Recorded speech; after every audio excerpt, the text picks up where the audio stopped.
Pero definimos un... Bueno, el primer ejercicio que vamos a revisar es el siguiente. Una argolla de masa m se encuentra sobre una barra con la cual hay un coeficiente de roce mu. Atada a la primera se encuentra una cuerda de largo L, en cuyo otro extremo se encuentra una masa m grande, la cual es soltada con rapidez nula desde la horizontal. Encuentra una expresión para el ángulo en el cual la argolla comienza a moverse en la barra. Ya. Entonces, este ejercicio, como sabemos, es trabajo y energía. Generalmente cuando tengamos un ejercicio en el cual vemos que hay una partícula que está subiendo de un lugar y bajando a otro, o que hay un resorte metido y que ahí va a haber movimiento, siempre conviene trabajarlo con energía. Es la forma básicamente, ¿sí? Entonces, como buen ejercicio de energía, lo que nos conviene es primero definirnos un cero de potencial conveniente. ¿Y cuál es un cero de potencial conveniente acá?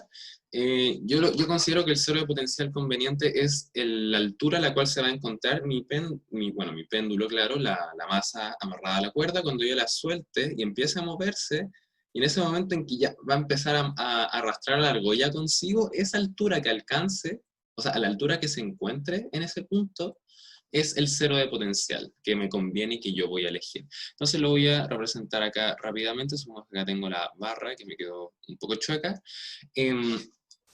Nosotros como intuitivamente sabemos que en el momento en que soltemos la masa y empiece a moverse, a desplazarse, va a pasar como algo así, y como que va a barrer 90 grados, y después de eso en algún ángulo se va a empezar a mover la argolla, digamos. Entonces, yo voy a tomar eso como una asunción mía y me voy a basar en eso para definir cómo seguir, ¿sí? A lo que me refiero es que este va a ser mi ángulo, este teta de ahí. Ese va a ser mi teta es el ángulo que voy a buscar, voy a ponerle de nombre teta. Teta es ese ángulo. A lo que voy es que no voy a usar este otro. Podría usar ese otro, no hay problema, pero es raro porque sabemos que va a ser un ángulo mayor a 90 grados. Nosotros sabemos que teta va a ser mayor a pi medios, porque como les dije, se va a arrastrar en el momento en que barra 90 grados y de ahí va a alcanzar cierto ángulo y ahí va a empezar a arrastrarlo. No tiene sentido que yo lo suelte y antes de alcanzar 90 grados se empieza a mover para allá, como que no pasa. Nuestra intuición nos dice que no. Nosotros sabemos que físicamente va a pasar eso. Entonces nosotros vamos a definir nuestro problema como de esta forma, lo vamos a construir así y vamos a trabajar con este teta de ahí, ¿sí? Entonces, esa va a ser nuestra situación de interés. Teta, como les digo, es el ángulo crítico, por lo tanto podemos empezar a hacer DCLs considerando ese caso crítico. ¿A qué voy? Por ejemplo, voy a hacer un DCL de la argolla de masa M. ¿Qué fuerzas están actuando? Bueno, primero que todo su peso, ¿no? Primero siempre actúa el peso de una partícula sobre esta partícula, claro. La fuerza de reacción de la barra, la normal de contacto entre la barra y la argolla, también va a estar actuando en este caso la tensión, fíjate acá, la tensión de la cuerda en el momento en que ya esto, por ejemplo, voy a cambiar un poco de color acá, y en el momento en que esté por acá, si se fijan, la cuerda va a estar así, por lo tanto va a estar tensada hacia acá. Entonces la tensión va a tener esa dirección. ¿Ok? Vamos a elegir este color. ¿Y qué otra fuerza es importante considerar? Nos dicen que hay roce, entonces tenemos que considerar el roce. ¿Y hacia dónde va a estar apuntando esta fuerza de roce? Fíjate que el movimiento quiere ser hacia allá. Quiere ser, bueno, en este caso esta es mi izquierda, va a estar apuntando hacia esta dirección, entonces el roce, como se opone siempre, va a estar apuntando hacia acá. Y ahí va a estar la fuerza de roce. Y como es caso crítico, o sea, justo el momento antes de desplazarse, se va a cumplir que la fuerza de roce va a ser igual a la normal por el coeficiente de roce que me indican que es el caso estático, ¿sí? Nosotros consideramos este caso, justo este caso, no el caso menor o igual, porque estamos viendo el caso crítico, entonces el caso con igual. Siempre el caso crítico y siempre el caso que se va a estudiar es con igual, y eso tienen que tenerlo en consideración. ¿Qué otro DCL podemos hacer? Bueno, el DCL de M grande, de esta masa de ahí que está colgando, claro, haciéndole el DCL, nuevamente su peso, el peso siempre, y la tensión de la cuerda. La tensión. ¿Sí? Y ahora busquemos ángulos. Tratemos de hacer lo que siempre recomiendo hacer, que es el asterisco. He escuchado que le llaman regla de la Z, o creo que a lo mejor me estoy equivocando, pero yo siempre le he llamado asterisco y me he quedado con el asterisco porque describe un asterisco esto que acabo de hacer, ¿sí? Entonces fijémonos que teta está acá, ahí, en ese ángulo, en esa esquinita, entonces justo es esta esquinita. Entonces ahí está teta. Y ahora vamos alternando, por ejemplo, acá no va a estar, pero sí va a estar acá. Acá no va a estar, pero sí va a estar ahí. Tampoco acá, y sí acá, y acá no, y fíjate, este fue el primero que puse. Entonces, ya sabemos dónde está teta, y bueno, los X's los voy a borrar porque, bueno, molestan un poco, como que nos interesa teta, no las X's, entonces las X's las borro. Y lo mismo vamos a hacer acá con el DCL de M. Entonces vamos a hacer el asterisco, medio chueco me quedó el asterisco. Nuevamente esta esquinita de acá, teta, y vamos alternando. Y fíjate, alternamos, uno sí, otro no, y así, como lo acabamos de hacer en el ejemplo anterior. Y ya tengo teta en todo mi asterisco, en todo mi DCL. Ahora, ¿qué es lo que vamos a hacer? Vamos a descomponer fuerzas. Vamos a descomponer las fuerzas por eje, definiendo acá un sistema de referencia cartesiano, recto, clásico, y acá un sistema de referencia móvil, que el eje Y coincide con la tensión y va a ir girando con esta. Entonces el eje Y va a ser radial.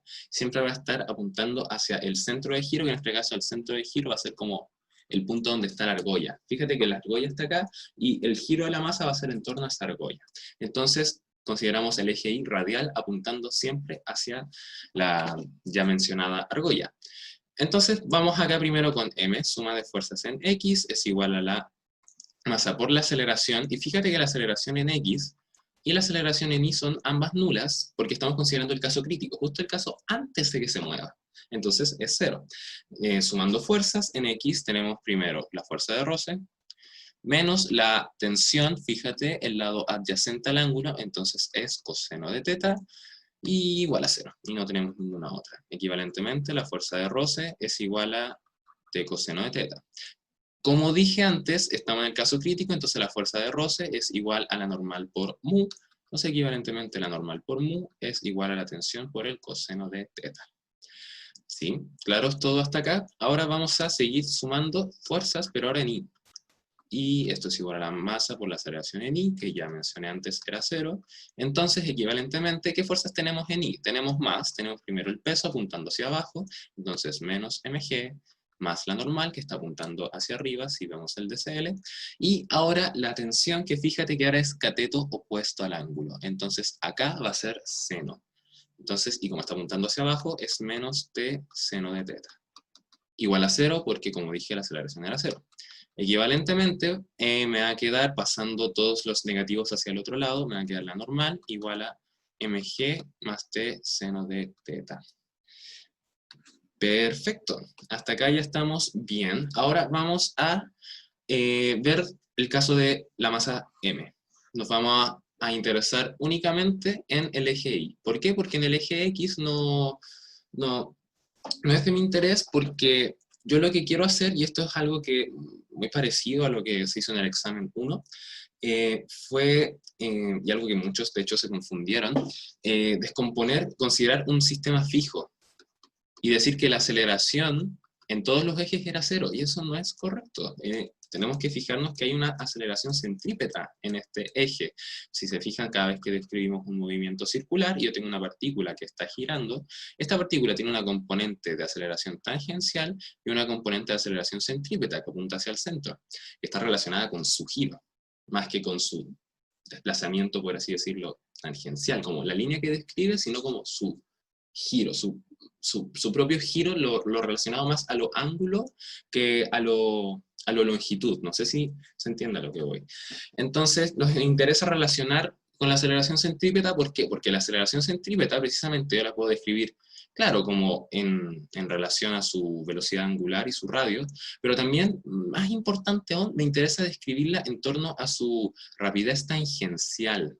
Y la rapidez tangencial me interesa porque yo de acá, si tengo b cuadrado, tengo v cuadrado, y eso me suena a energía. Entonces, teniendo la rapidez, puedo empezar a relacionar con energía, y eso es súper útil. Y ahí viene la parte de energía del ejercicio. He estado haciendo solo leyes de Newton, pero en un momento va a entrar energía al juego, y quiero que vayamos para allá. Entonces, la componente de la aceleración centrípeta está totalmente en I, entonces yo solo me voy a interesar en la suma de fuerzas en I, que va a ser igual a la masa por la aceleración. ¿Qué aceleración? La centrípeta. ¿Ok? Entonces, equivalentemente, tengo la tensión en el eje Y, y fíjate que acá el peso, esta parte que es la del eje Y, acá este vector es el cateto opuesto, entonces va a ser seno, y como está apuntando hacia abajo va a ser menos mg seno de teta igual a la masa por la aceleración centrípeta, que yo ahora mismo la voy a escribir como v cuadrado partido en el radio. Pero, ¿cuál es el radio de giro? Si se fijan, está describiendo un movimiento, déjenme volver al lápiz rojo, describe un movimiento de este tipo, ¿sí? Como algo así. Y fíjate que esto es L, y después cuando estaba acá es L, y cuando estaba acá es L, entonces el radio de giro va a ser el largo de la cuerda, va a ser L. Entonces va a ser v cuadrado partido en L. Perfecto, despejando, equivalentemente, tensión va a ser igual a mg seno de teta más m v cuadrado partido en L. Perfecto. Y ahora recordemos que me están pidiendo una expresión para el ángulo. No nos piden el ángulo, ya vamos a ver que va a ser muy difícil despejar el ángulo, pero sí ya tenemos una expresión para trabajar nuestro ángulo. Si se fijan, lo que no conocemos es la normal. O sea, la normal y la tensión, que son fuerzas auxiliares, que le llamo yo, porque son fuerzas que no tienen fórmula propia. Es como, ya, el peso se calcula como mg, la fuerza de roce se calcula como normal por roce, o qué sé yo. La normal y la tensión son fuerzas de reacción, pero que nosotros consideramos, claro, y le ponemos un nombre especial porque no es solo una fuerza de reacción. La tensión es la fuerza de reacción en cuerdas, y la fuerza normal es la reacción de superficies. Entonces le ponemos un nombre, pero son fuerzas desconocidas, generalmente. Entonces no tienen fórmula propia, entonces la obtenemos a partir de fuerzas que sí conocemos. Entonces, por lo mismo es que no podemos dejar nuestra respuesta en términos de la normal y la tensión que no conocemos. Entonces, nuestra idea es despejar esas fuerzas. Entonces, por ejemplo, acá yo voy a entrar y voy a reemplazar en esta ecuación, le voy a poner número, ecuación 1, ecuación 2 y ecuación 3. Entonces, en ecuación 1 voy a reemplazar la ecuación 2 en la ecuación 1, para reemplazar en este caso el valor de la normal. Me va a quedar mu por mg más t seno de teta igual a, en este caso, t coseno de teta. Y ahora, en esta ecuación voy a ingresar 3. ¿Sí? Voy a ingresar 3 y me va a quedar mu por mg más, ¿cuánto vale la tensión? Vale todo mg seno de teta más mv cuadrado partido en L, todo esto por seno de teta, y todo esto igual a, en este caso, mg, reemplazo nuevamente la tensión, seno de teta, más mv cuadrado L, y todo esto por coseno de teta. ¿Sí? Ahora, V no lo conozco, debo obtenerlo, y acá es cuando entra la energía. Entonces yo voy a plantear, no he planteado energía inicial y final, es lo ahora. La energía inicial, energía inicial, ¿cuál va a ser mi energía inicial? Me dicen que parte del reposo, entonces cinética al inicio no va a haber. Potencial elástica al inicio y al final va a ser 0 porque no tengo ningún resorte acá involucrado, entonces me da igual. Lo que sí tengo es una potencial gravitatoria porque parte a cierta altura. Y como yo les dije, si se fijan acá, voy a volver acá al dibujo, parte de acá y termina acá. Este es mi caso crítico. Este es el inicio, este es el final, y ahí está el momento en que se empieza a desplazar. Entonces este va a ser mi potencial igual a 0. U igual a 0. Entonces, esto es L y me interesa esta altura. Fíjate que por trigonometría este no es muy difícil de determinar. Va a ser simplemente H igual a L seno de teta. Perfecto. Entonces ya teniendo H, tengo la potencial gravitatoria. Va a ser, en este caso, como la partícula es de masa m grande, va a ser mg, y por la altura que es L seno de teta. ¿Ok? Y esta es la energía inicial. Ahora, la energía final va a ser como finalmente voy a tener que va a estar en el cero de mi potencial, va a llegar al cero mi potencial en el instante final, que me interesa, que es cuando se empieza a mover, va a ser cero. Nuevamente, o sea, elástica no hay porque no hay resortes, entonces va a ser cero también al final, y K final, mi energía cinética final, va a ser en este caso mv cuadrado medios. ¿Cuál v? El mismo v que yo anoté acá de la aceleración centrípeta en el punto del ángulo θ. En ese punto tiene cierta velocidad tangencial v, que es cuando se empieza a mover, y es la misma rapidez que ocupo acá para la cinética. Entonces acá ocupo para acá final mv cuadrado medios, el mismo v que acá. Entonces lo puedo reemplazar sin ningún problema. ¿Cuánto va a valer en este caso B? Podemos despejarlo de, como sabemos que energía final es igual a la energía inicial, y sabemos que en este caso la energía inicial va a ser solo la gravitatoria, y la final va a ser solo la cinética. Voy a tener que, equivalentemente, mgl seno de θ va a ser igual a mv cuadrado medios. ¿Y qué puedo hacer? Podría despejar B, pero sería un poco lata. Lo que puedo hacer, pillinamente, va a ser este 2 pasarlo multiplicando y el L pasarlo dividiendo. Y me va a quedar 2mg seno de θ igual a mv cuadrado partido en L. Perfecto. Y ahí está. Entonces ya puedo reemplazar esto directo en la expresión que obtuve aquí, que de hecho, para no escribirla de nuevo, voy a copiarla y la voy a pegar acá. Perfecto. Sí, está completa. ¿Está completa? Está completa. Entonces yo voy a reemplazar eso acá. Lo voy a reemplazar. Me va a quedar equivalentemente mu mg más mg seno de θ más, ¿cuánto vale mv cuadrado partido en L? Vale 2 mg seno de θ. Todo esto por seno de θ igual a, paréntesis, mg seno de θ, más, en este caso, lo que yo ya sé, 2 mg seno de θ por coseno de θ. ¿Sí? Y ahora, ¿qué voy a hacer? Fíjate que estos dos términos los puedo sumar, me va a quedar acá 3 mg seno de θ. Entonces, equivalentemente, distribuyendo, me va a quedar mu mg más mu seno de θ por 3 mg seno de θ, igual a, en este caso, 3 mg seno de θ por coseno de θ. Y esto va a ser seno de θ por seno de θ, es seno de θ al cuadrado. Van a quedar, como bien dije, 3 mu seno cuadrado de θ por mg, menos 3 mg seno de θ coseno de θ, lo paso restando hacia este lado, más mu mg igual a 0. Y esta es una expresión para θ, en términos conocidos. Entonces ya está bien, ya tenemos la respuesta. Si se fijan, hace un tiempo les dije que, bueno, hace un tiempo, no hace tanto tiempo, hace unos minutos, les dije que θ iba a ser muy difícil encontrarlo, o como sacarlo. No podía obtener un valor de θ como, no, θ vale, esto, un número. No, tengo una ecuación para θ, que yo creo que se podría trabajar.